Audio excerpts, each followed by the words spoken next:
Dans quel film déjà, parce que c'est très large en fait, très vaste comme genre. Aux États-Unis, c'est déjà fait. Aux États-Unis, ils le font. Les cours sexuels sont présentés pour certains cours avec des films. Ouais, mais attention. Mais c'est pour expliquer. Oui, mais attention, l'éducation sexuelle aux États-Unis, c'est surtout pour prôner l'abstinence et. C'est ça. Donc on te montre la manière que. S'émanciper. Voilà, on te montre comment ça marche, mais. Juste ça, ce qui est fait, c'est pour faire les bébés, point barre. Ouais. On va pas te dire, voilà, ça c'est pour que tu sois heureux, épanoui en couple. Non, non. On te dit juste ça, c'est quand tu voudras faire des bébés, que tu vas te marier et que tu auras juste tes enfants et tu auras fait l'amour pour faire tes enfants, ça sera ça. Alors, ça, je serais curieux de savoir ce que tu penses, mais moi, personnellement, je serais pour qu'en France, on utilise certains formats ou certaines manières pour pouvoir apprendre, pour dédiaboliser ça. Le problème, c'est qu'on diabolise. Le souci, c'est qu'on est revenu à une sorte de puritanisme, et par rapport à certains parents qui veulent protéger leurs gamins, on protège, on surprotège.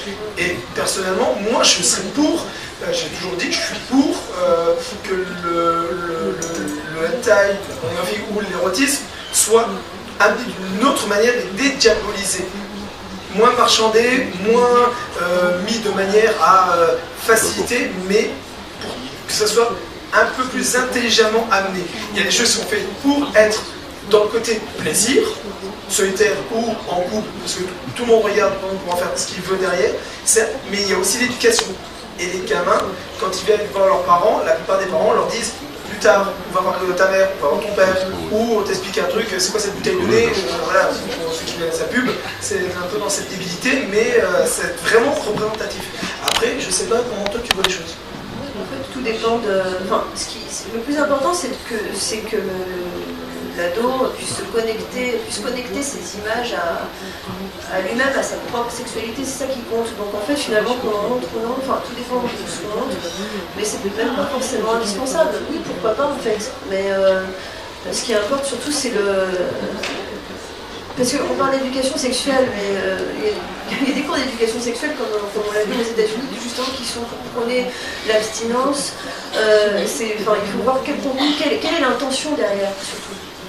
Si c'est, le but, c'est pas de choquer des élèves en leur disant, alors voilà, on va vous montrer toutes les images les plus trash, et puis après on peut en parler.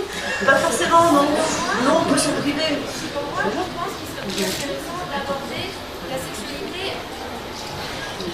Alors, selon moi, je pense qu'il serait réellement intéressant si on aborde la sexualité vraiment dans les écoles, c'est également d'aborder tout ce qui est les maladies sexuellement transmissibles, parce que ça va ensemble. Les gens, ils disent souvent, c'est ma première fois, combien de fois j'ai entendu ça, je prends pas la pilule, je tomberai pas enceinte. Les gens, ils ne pensent pas qu'il n'y a pas que ça, donc si tomber malade, il y a le sida ou autre maladie sexuellement transmissible, je ne connais pas tout par cœur, mais c'est important d'en parler également. Le sexe, c'est pas que une société maladie, il faut se protéger, c'est important, c'est pas... dans la pornographie, il ne faut pas l'oublier également, tout le monde est protégé, tout le monde a fait des tests, et c'est vrai que dans les hentai, on ne le voit pas, parce que c'est de l'imaginaire. Donc on se pose pas ces questions-là. Hein.